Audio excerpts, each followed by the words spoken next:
वंदे मातरम कर्मचारी साथियों, FMS 3.0 से संबंधित एक महत्वपूर्ण जानकारी साझा कर रहा हूँ। कई साथियों ने, जिनके कार्यालय में कई कर्मचारियों ने, जो नवनियुक्त कार्मिक है जिन्होंने कार्य ग्रहण किया है, उसके बाद में आईडी बनाना शुरू किया। तो शुरू में तो कुछ लोगों की आईडी बन गई, लेकिन अभी कई दिनों से किसी भी कार्मिक की नई आईडी नहीं जनरेट हो रही है।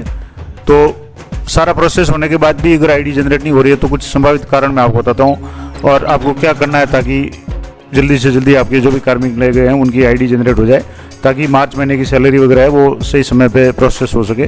तो इसके लिए सबसे पहले तो आपको जो एचओ रोल में जाकर के चेक करना है कि आईडी आप कैसे बनाएंगे, या अगर आप नहीं बनाएंगे तो यहाँ से जैसे एम्प्लॉय मैनेजमेंट में जाएंगे और यहाँ एम्प्लॉय रजिस्ट्रेशन पे आपको क्लिक करना है और यहाँ रजिस्ट्रेशन पे क्लिक करेंगे तो रजिस्टर न्यू एम्प्लॉय पे क्लिक करेंगे और यहाँ से आपको जो भी कार्मिक की कैटेगरी वगैरह है वो आपको सेलेक्ट करके आपको सारा प्रोसेस करना है। ये सारा काम आप यहाँ से कर लें।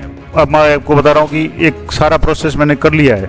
जैसे हमारे कार्यालय में काफ़ी समय पहले मैंने इंतजार किया, कोई कार्मिक ज्वाइन नहीं हुई थी, तो आईडी किस तरीके से बनाए मैं प्रोसेस नहीं बता सका। लेकिन हाल ही में 2-3 दिन पहले ही कार्मिक ने ज्वाइन किया है, तो उनकी जैसे ही आईडी बनाने का प्रोसेस किया तो मैंने यहाँ से जैसे आप ने जो भी काम किया है वो आप माई टास्क में जाकर के देखेंगे। माई टास्क लिस्ट में क्लिक करेंगे तो यहाँ ऑल रिक्वेस्ट है, आप यहाँ क्लिक करेंगे तो यहाँ आपके सामने शो हो रहा है ये रिक्वेस्ट आईडी है और रिक्वेस्ट डिस्क्रिप्शन में है रजिस्ट्रेशन रिक्वेस्ट 4, कार्मिक का यहाँ नाम आ रहा है और उसके बाद में करंट असाइनी यानी जो डीडीओ उनका नाम आ रहा है। इनिशिएटेड डेट तो 16 मार्च यानी 16 मार्च को आईडी है वो जनरेट कर दी थी, यानी जो प्रोसेस है पूरा कर दिया था। अब लेवल है ऑफिस लेवल से की थी, डीडीओ कोड आ रहे हैं और स्टेटस फॉरवर्डेड आ रहा है, यानी स्टेटस फॉरवर्डेड आ रहा है और करंट स्टेटस यहाँ देखेंगे तो पेंडिंग आ रहा है। अब यहाँ पेंडिंग आ रहा है, इसका मतलब पेंडिंग कहाँ है, क्योंकि इसको मैंने डीडीओ से फॉरवर्ड करके चेकर मेकर एचओडी या जो अप्रूवर जो भी रोल थे यानी डीडीओ तक के थे वो सारे कर दिए, लेकिन फिर भी अभी ये पेंडिंग बता रहा है। तो इसके लिए आपको क्या करना है, यहाँ से एक्शन बटन पे जाकर के आपको चेक करना है। जैसे ही आप एक्शन बटन पे दबाएंगे यहाँ से आपके जो एक्शन है ट्रेल लॉग्स है वो शो हो जाएगा, यानी क्या क्या काम किया। तो जैसे एक्शन में आपके इन जो आईडी बनी है एचओ के द्वारा वो कब बनी है, ये एचओ का नाम आ जाएगा, सबमिटेड है, ये 16/3/2024 को बनी है 7:56 को। उसके बाद में फॉरवर्ड कब हुई है एचओ को, ये फॉरवर्डेड है, ये 7:58 AM यानी 16 तारीख को बनी है। उसके बाद से पेंडिंग और यहाँ पेंडिंग बता रहा है, अभी भी ये है वो पेंडिंग बता रहा है। अब ये पेंडिंग कहाँ पेंडिंग है तो ये एचओडी पेंडिंग है और जब तक एचओडी से अप्रूव नहीं होगी तब तक ये आईडी यहाँ शो नहीं होगी। अब मान लो आप कैसे पता करेंगे कि आपने एचओडी, उसके लिए आपको सबसे पहला काम तो ये करना पड़ेगा कि आपको एचओडी का रोल है वो असाइन करना पड़ेगा। अब मैं आपको एक पहले तो यहाँ बता दूँ कि मैंने रोल असाइन किया हुआ या नहीं किया हुआ, क्योंकि यह पेंडिंग बता रहा है। तो यहाँ से जैसे आप वर्क फ्लो कॉन्फ़िगरेशन में जाएंगे और यहाँ जा करके प्रोसेस टास्क असाइनमेंट में जाएंगे और यहाँ जाने के बाद में आपके यहाँ इस तरीके से प्रोसेस टास्क असाइनमेंट में यहाँ से आप क्लिक करेंगे तो आपके सामने जितने भी रोल्स वगैरह है वो शो हो जाएंगे। अगर यहाँ से शो नहीं हो रहे तो आप यहाँ से जैसे इसको मेकर कर लें और मेकर करने के बाद में थोड़ा सा इसको ये जैसे नेटवर्क इशू है तो मैं थोड़ा सा पॉज करके आपको बता देता हूँ। तो जैसे ही आप यहाँ वर्क फ्लो कॉन्फ़िगरेशन में जाकर के प्रोसेस टास्क मैनेजमेंट असाइनमेंट में जाएंगे तो यहाँ से आपको प्रोसेस यहाँ से जैसे कुछ नहीं दिख रहा तो यहाँ इस पर आप यहाँ क्लिक करेंगे तो आपके सामने जितने भी इसके काम होते हैं इस IFMS 3.0 पे उन सभी के लिए आपको यहाँ रोल असाइन करने का ऑप्शन आ जाएगा।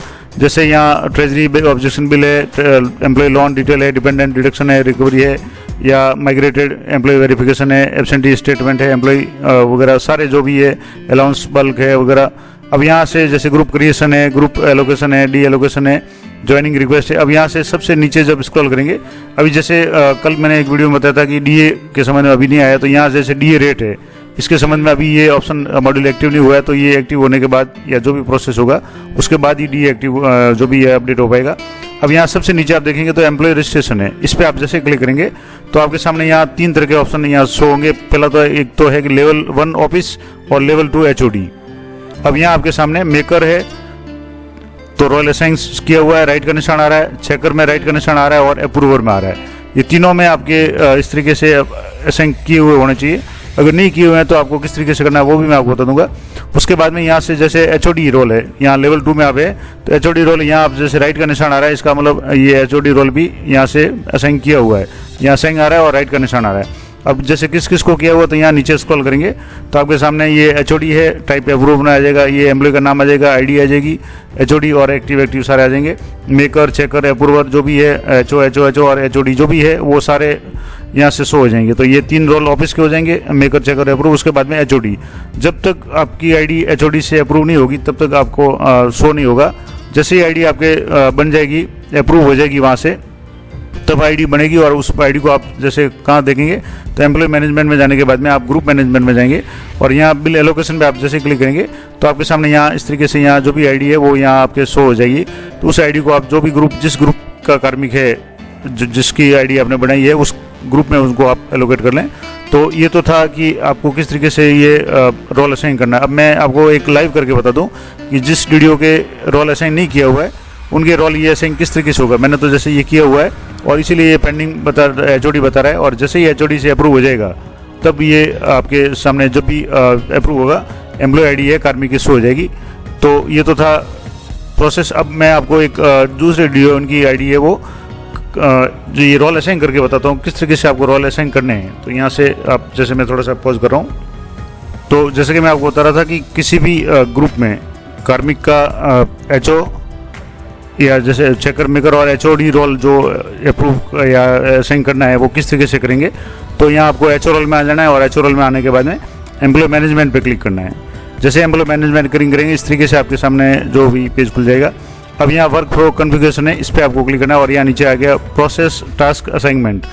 इस पर आप जैसे क्लिक करेंगे तो यहाँ इस तरीके से आपके सामने अलग अलग प्रोसेस है, उसके टास्क वो लिस्ट हो जाएगी प्रोसेस की, यानी कौन कौन से काम यहाँ हो रहे हैं या करने हैं। तो जैसे ट्रेजरी ऑब्जेक्शन बिल है, एम्प्लॉय लोन डिटेल है, माइग्रेटेड एब्सेंट स्टेटमेंट है या अन्य जो भी काम है जैसे employ post deallocation, allowance, जो भी अलाउंस सैंक्शन बल्क में है ये है, सैलरी स्टॉप है, सैलरी स्टार्ट है।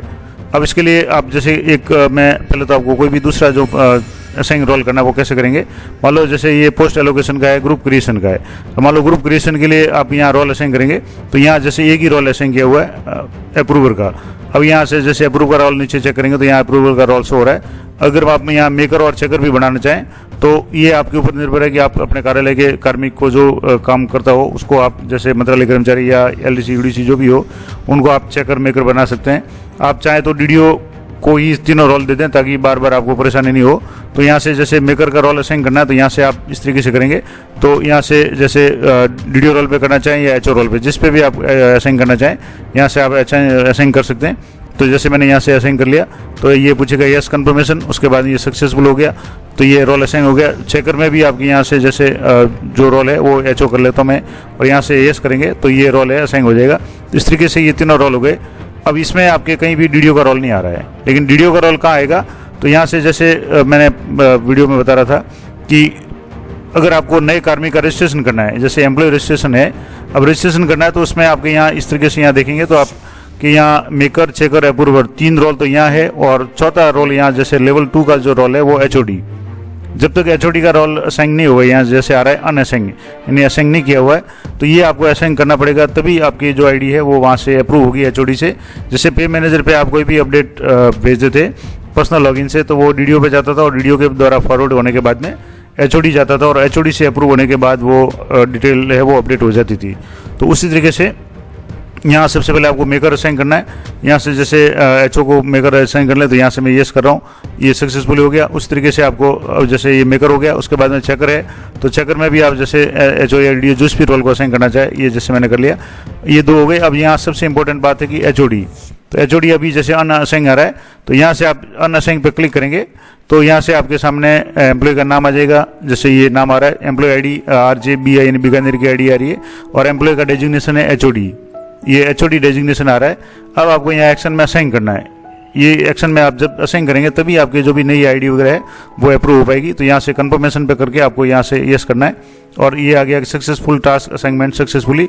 तो ये आप जैसे अब यहाँ देखेंगे तो आपके सामने यहाँ मेकर में असाइन रोल हो गया है, चेकर में असाइन हो गया है, अप्रूव में असाइन आ रहा है और एचओडी में असाइन आ रहा है। अब किस किस को आपने रोल दिया तो यहाँ से आपके सामने ये एचओडी ऑफिस और एचओडी जो भी रोल है यहाँ से अप्रूवर, मेकर, चेकर, अप्रूवर जो भी रोल है 3 रोल यहाँ ऑफिस के आ जाएंगे।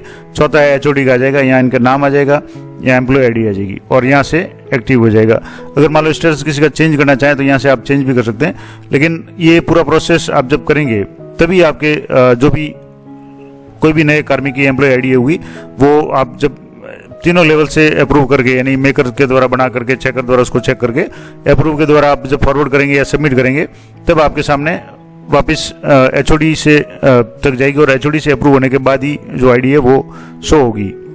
इसके अलावा कुछ और जो जानकारी मैं आपको देना चाह रहा था कि जैसे मान लो अगर किसी कार्मिक की आईडी आपने बना ली लेकिन काफ़ी पूरी सबमिट ही नहीं हो पा रही है, तो वो क्या प्रॉब्लम हो सकती है। तो उसमें एक प्रॉब्लम ये हो सकती है कि जैसे ही आप आईडी कोई बनाते हैं, आप काम अधूरा छोड़ करके आप ड्राफ्ट बना लेते, अधूरा छोड़ करके आपने सेव कर लिया, ड्राफ्ट कर लिया, लेकिन जब आप दोबारा काम शुरू करते हैं तो वापस नए सिरे से कर रहे हैं। तो कभी भी इसमें कोई भी काम ऐसा हो जिसमें 2-3 स्टेप में काम हो रहा हो, तो आप एक बार काम करने के बाद में साइट आउट हो जाए या और काम आप बीच में छोड़ दें, तो वो सेव एज ड्राफ्ट कर लें। तो दोबारा जब भी आप उसको शुरू करें तो ड्राफ्ट से शुरू करें। यहाँ से जैसे आप देखेंगे तो यहाँ जैसे अभी कोई ड्राफ्ट नहीं आ रहा है, तो जहाँ अगर ड्राफ्ट है तो यहाँ से आप पहले क्लिक करके ड्राफ्ट पे देख लें कि ड्राफ्ट में अगर कोई पड़ा हुआ है तो ड्राफ्ट से ही आगे बढ़ें, ताकि बार बार ज़्यादा ड्राफ्ट सेव नहीं होंगे। अब आप चेक करेंगे यहाँ तो कई लोगों के आईडी बनाते समय 3-3, 4-4 ड्राफ्ट इकट्ठे हो गए और उस कारण से न तो वो आगे सबमिट हो रहा है न आईडी बन रही है। तो उसका एक ही इलाज है कि या तो अगर डिलीट होता हो तो डिलीट करें, अन्यथा आप उस ड्राफ्ट के संबंधित जो भी डिटेल्स है वो आप जो FMS की हेल्प डेस्क है उस पर आप मेल करें, तो वहाँ से ये डिलीट होने के बाद ही आपकी जो आईडी का पूरा प्रोसेस है वो सबमिट हो पाएगा। और सबमिट होने के बाद में HOD रोल से जब भी अप्रूव हो जाएगा आपकी आईडी शो हो जाएगी। तो ये सारी जानकारी मैंने आपको देने का प्रयास किया है। जहाँ तक संभव है मैंने पूरी ऑथेंटिक जानकारी देने की कोशिश की है, लेकिन फिर भी मैं आपको बता दूं कि FMS 3.0 पे प्रतिदिन कोई न कोई नया अपडेट आता रहता है, कोई न कोई नया मॉड्यूल चेंज होता रहता है, नया शुरू होता है, कोई मॉड्यूल बंद होता है। जैसे पहले एम्प्लॉय पूल डिटेल्स का जो ऑप्शन था शुरू था, अब बंद हो गया। नए ऑप्शन जैसे HO रोल है, DDO रोल है, ये शुरू हो गए हैं। चेकर, मेकर, अप्रूवर, HOD वगैरह ये सारे ऑप्शन शुरू हो गए हैं। बिल को डिलीट कैसे करेंगे? आपने बिल है बना दिया, लेकिन बिल बनाने के बाद में आपको रिपोर्ट चेक की, वो बिल अगर गलत बन गया और आप चाहते हैं कि उस बिल को ट्रेजरी फॉरवर्ड करने से पहले डिलीट कर लें, तो पहले तो ऑप्शन है उसको रिवर्ट करते थे, लेकिन पूरी तरह से वो डिलीट नहीं होता था। अब डिलीट का भी ऑप्शन आ गया, तो किस तरीके से डिलीट करेंगे वो मैंने कुछ समय पहले वीडियो अपलोड किया। उसमें मैंने बताया कि किस तरीके से आप अगर कोई गलत बिल बन गया तो उसको डिलीट आप DDO लेवल पे कैसे करेंगे। आपको ट्रेजरी पर भेज करके वहाँ ऑब्जेक्शन लगवाने की आवश्यकता नहीं है। ये नया अपडेट आ गया और एम्प्लॉय आईडी के संबंध में मैंने आपको विस्तार से बता दिया। फिर भी अगर आपको कुछ भी कन्फ्यूजन है तो कृपया जो भी उच्च अधिकारी या इस से संबंधित जो भी विभागीय निर्देश है या उच्च अधिकारी है उनसे परामर्श कर सकते हैं। मेरा प्रयास हमेशा ये है कि आपको जानकारी देने का है। आप जो भी काम करें अपने सोच समझ के करें। और एक निवेदन और कहूँगा कि कई साथी ऐसे कमेंट करते हैं कि जैसे सारा काम मैं ही कर रहा हूँ या मेरे हाथ में हो। मैं सिर्फ आपको तरीका बता रहा हूँ या प्रोसेस बता सकता हूँ। ये साइट इतनी नई है और इतनी इस पर अपडेट हो रही है कि कोई भी ट्रेजरी तक वाले भी नहीं बता पा रहे हैं कि क्या हो रहा है या कैसे होगा। कई लोगों की सैलरी नहीं बन रही है, एक दिन उसमें एरर आ रहा है और दूसरे दिन जब प्रोसेस करते हैं तो सैलरी बन जाती है। जब ट्रेजरी पे भी संपर्क करते हैं तो कई ट्रेजरी वाले तो ये कह रहे हैं कि हमें भी इतना पता नहीं है, नया नया सिस्टम है, थोड़ा सा वेट करें। और सबसे इसका मूल मंत्र मैं हर वीडियो में कह रहा हूँ कि धैर्य है। आपको धैर्य बनाए रखना है, जल्दबाजी नहीं करनी है। आप 1-2 दिन लेट हो जाए कोई प्रॉब्लम नहीं, लेकिन आप गलत प्रयास करेंगे और आपके कोई न कोई समस्या पैदा हो जाएगी। जैसे मैं अभी एक जो साथी उनकी परेशानी थी कि उन्होंने एब्सेंटी मार्क करके सैलरी बनाने का प्रयास किया। अब एब्सेंटी का क्या समस्या है मैं आपको बता देता हूं ताकि आप भी ध्यान रखें। एब्सेंटी का मतलब होता है कि कार्मिक महीने में कितने दिन एब्सेंट रहा, उस दिनों की एब्सेंटी शो करनी है। जैसे मान लो कोई कार्मिक है, जैसे फरवरी की 15 तारीख तक किसी कार्यालय में रहा, उसके बाद में उसका ट्रांसफर हो गया या वो उसके आगे का वेतन नहीं बढ़ाना है, उसकी जैसे पदोन्नति हो गई और वो तृतीय श्रेणी से द्वितीय श्रेणी में कहीं और चला गया, तो 15 दिन की सैलरी जहाँ से बढ़ानी है या 20 दिन की सैलरी बढ़ानी है। अब वो क्या कर रहे हैं कि 1 से 20 तक तो उसने काम किया है तो उसकी सैलरी उसको देनी है, और 20 से यानी 21 से 29 तक की सैलरी उनको नहीं देनी है। तो एब्सेंट दिनों में तो 21 से 29 आना चाहिए, लेकिन वो क्या कर रहे हैं, एब्सेंटी की जगह जैसे पे मैनेजर पे करते थे, वो सैलरी बनाने का था, इसमें एब्सेंट का है, थोड़ा सा इसका उल्टा सिस्टम है। तो वो क्या कर रहे हैं कि एब्सेंटी में 1 से 20 तक मार्क कर रहे हैं, यानी कि 1 से 20 तक सैलरी बनानी है और 1 से 20 तक उसको एब्सेंटी में मार्क कर रहे हैं, तो वो उसको एब्सेंट मान रहा है। और आगे के जो 10 दिन है, 21 से लेकर के 29 तक के 10 दिन, या 19 तक कर रहे हैं तो 10 दिन, या मतलब 21 से कर रहे हैं 20 तक कर रहे हैं तो 21 से लेकर के 29 तक 9 दिन की सैलरी ही बन रही है, जबकि सैलरी बनानी थी 20 या 19 दिन की। तो वो सारा सिस्टम गलत हो रहा है। अब उसका एक ऑप्शन था कि आप गलती होगी तो आप उसको एक बार बिल को तो डिलीट कर सकते हैं, मैंने पिछले वीडियो में बताया। लेकिन उसके बाद में अगर आपने एब्सेंटी मार्क किया तो वो उसको कैसे डिलीट करेंगे या वो डिलीट होगी कि नहीं होगी, वो अगले वीडियो में डिस्कस करेंगे। क्योंकि कई लोगों ने गलती से या भूलवश ऐसी गलती कर ली है कि जो एब्सेंटी है वो करने तो थे, जो दिन जितने दिन कार्मिक एब्सेंट रहा या सैलरी नहीं बनानी वो दिन मार्क करने थे, लेकिन उन्होंने मार्क उल्टा कर दिया। 1 से 20 तक उन्होंने एब्सेंट शो कर दी, जबकि 1 से 20 तक की सैलरी बनानी थी। तो सारा प्रोसेस उल्टा हो गया। उनका जब बिल जनरेट कर रहे हैं, सैलरी प्रोसेस कर रहे हैं मैन्युअल में जाकर के, तो वो सैलरी है 9 दिन की बन रही है या 10 दिन की बन रही है, तो ये समस्या पैदा हो सकती है। तो आप, मैं बार बार कह रहा हूँ कि आप थोड़ा सा धैर्य रखें, पूरी जानकारी आप लें, और अगर कोई भी कन्फ्यूजन है तो कृपया जो भी उच्च अधिकारी है उनसे परामर्श कर लें। और मेरा भी प्रयास हमेशा ये रहता है कि आपको सही से सही अपडेट जानकारी दूँ। फिर भी समय के साथ में इसमें काफ़ी कुछ बदलाव हो रहे हैं, जैसे अभी मैं बता रहा हूँ, हो सकता है सुबह इसमें और भी बदलाव हो जाए। तो आप ये नहीं माने कि मैंने गलत जानकारी दी, मैं कोशिश कर रहा हूँ कि अपडेटेड जानकारी दूँ, लेकिन इसमें पल पल कुछ न कुछ बदलाव हो रहा है, तो समय के साथ अपडेट होते रहें। तो मिलते हैं नेक्स्ट वीडियो में, तब तक जय हिंद, जय भारत।